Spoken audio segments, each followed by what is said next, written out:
Looking for from the team all season? First of all, to God be the glory. And yes, kind of wanted to score in the first quarter, but we did score in the second quarter, so that's progress. And I knew the type of football team we have, if they go out and execute and play the way and trust what the coaches are telling them, then I knew that we could do that. What kind of locker room did you have knowing that you clinched the West title? Oh, they're excited. They're excited. They should be. They should be excited. Now, this is the time that you get excited. And like I told them, this is just part one of 3 goals that we set for ourselves. And that was the goal. You know, we wanted to win the West.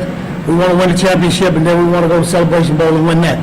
So we're giving ourselves an opportunity because we completed phase 1. And so, and like I told them, enjoy it, be safe, be smart, and then we'll get back next week and we'll start working on the state championship. How do you keep the team motivated for 90 classes? Oh, it's really not hard. It's celebration Grambling, so if you can't get motivated for that, then we don't need to play. So the thing that we got to do is we got to make sure that they don't get so caught up into the rivalry of the game and lose the essence of what it is. And it's a football game, and you got to be able to play for 60 minutes or however long it is and execute in all 3 phases.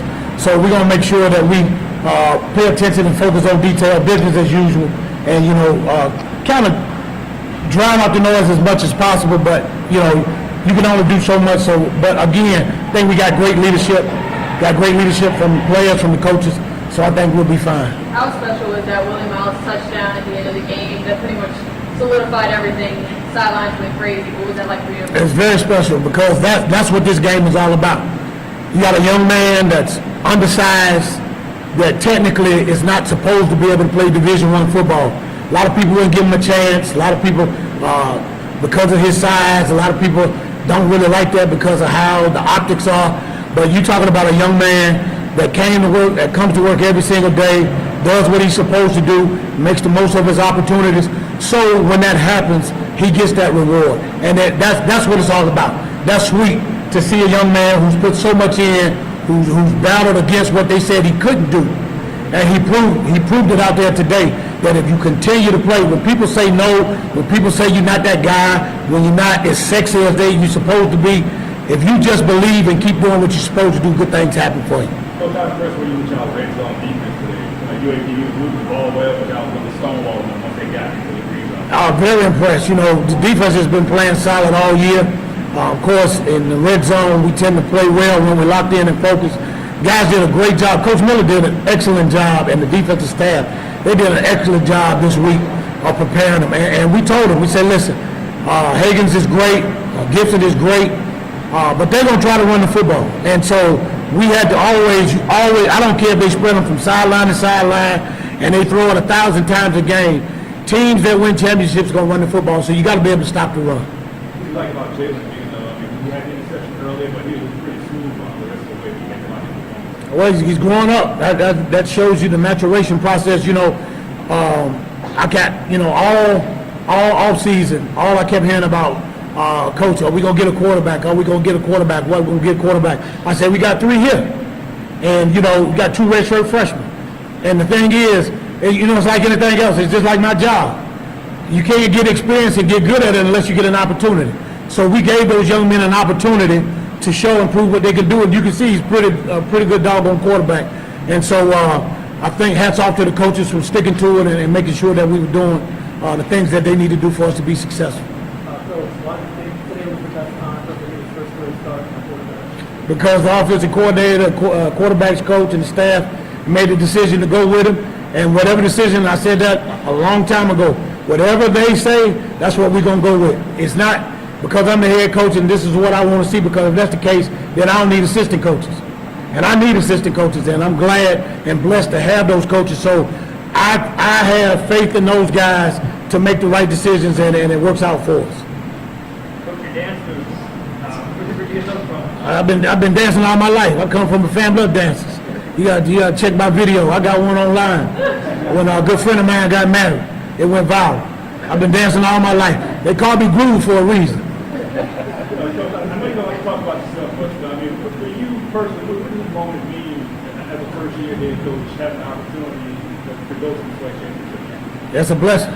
It's a blessing, and it shows that if you stay faithful, you trust and believe, he'll work it out for you. And then it just says 32 years.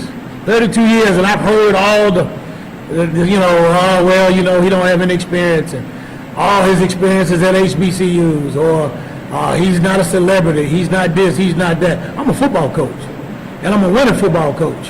And I said that, and I stand on that. I got 9 championship rings, and I put them up against anybody. And I know that I'm prepared, and this is my calling. So that's how I feel. I feel really good. And I thank the board, the administration, Coach A.D. Banks, and everybody that has faith in me to lead this football program. And that's what it's all about. It's just like with Willie. Willie got an opportunity because people didn't believe in him. People believed in me. Here it is right here. So I'm ecstatic. I'm elated. I mean, I'm not surprised. I told you I've been winning since I was 5 years old. So, you know, hallelujah. Coach, going off of that, you've been coaching for 25 years. Have you ever been around a team that fights like these guys? Have so much grit, so much tenacity. Have you ever been around a team like this? Yeah, I have.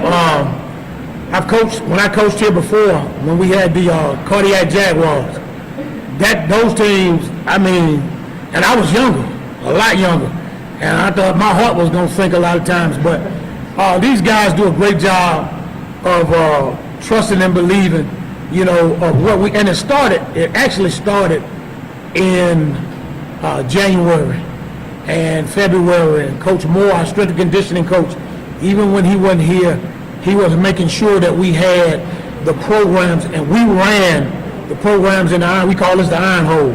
And these guys got in here and we worked and worked. We had family time on Fridays. You know, those guys had to strain through the pain, and they trusted and believed, and they trusted and believed. We went through the spring. Those guys did a great job. We came in the summer. Those guys worked their tails off, you know, so you know, hats off to those guys. And like I said, it's been a long time, but I have been a part of teams like this. Your running game has come so far since the start of the season. How proud are you of the offensive staff and those players for coming so far? Very proud, very proud. You know, Coach Nivens, whom I coached here, who just got inducted into the Southern University Hall of Fame last night. Coach Nivens caught a lot of heat over the last couple of years, and I know what kind of coach he is. Coach Nivens coached Terron Armstead. Google him and find out who he is. And so I know what he's capable of doing. So Coach Nivens stuck with it, and the offensive linemen, we got those guys in, and we worked, and then we shuffled it around, and you know, we got the right chemistry, and those guys got committed, and offense, we stayed with it. They trusted and believed, and hey, you know, it's really clicking, and it's great to see, you know, what Coach Frederick's dream is in terms of offense, and to see it come to fruition is awesome. Talk a little bit about three-headed monster with Kendrick, Kobe, and CJ. They all got some touches today and did pretty well. 2 of them for touchdowns. Yeah, those guys a little slow, you know, a little slow. I don't know. I think we might as well run the wishbone with them guys. But no, you know, those guys, that's what they are. They are a three-headed monster, and I tell them all the time. You know, we had a conversation when they stretch. I go over there with them, and they call me over there all the time because we talk, and I told them, I said, a good running back makes 1 miss, a great one makes 2 miss, elites make many miss. And those guys, they understand protecting the football, and they got to, you know, put some paint on the pile and all those things, and they work every day. And it's hats off to them. Those guys are not, and the thing is, they're selfless and not selfish. Those guys go get one another, they dap each other up, they lift each other up, and that's what it's all about. Everybody can win, everybody can eat, if everybody just be their best selves. What did you think of the grandpas on the team, all the seniors that performed well today, their performance in their last game? Love it. I love it. I'm telling you, I love it. That senior class, to see the adversity that they've gone through, some of the things, they've dealt with stuff that adults can't handle. And to see those guys not throw in the towel and stay with it and get the help they need and trust and believe in their teammates and their coaches, hats off to them. And those guys, you know, they took it, they put it on their backs. You know, they said, hey, Coach, I know they don't believe we're going to do this, and Coach, I know they don't believe it, but we got your back. And so those guys come to work every day, showing me they got, and I tell them all the time, you can tell me you love me, but your actions, if it don't line up with what you tell me, then you just talking. And those guys, their action is lining up with what they say. And again, those guys are doing a great job of living in the precious present, and that's what we want. Thank you. All right, thank you. Go Jags. Yeah, you should get faster in your next one. Wow, snapping it up. That's how it happened right there. That's how it happened.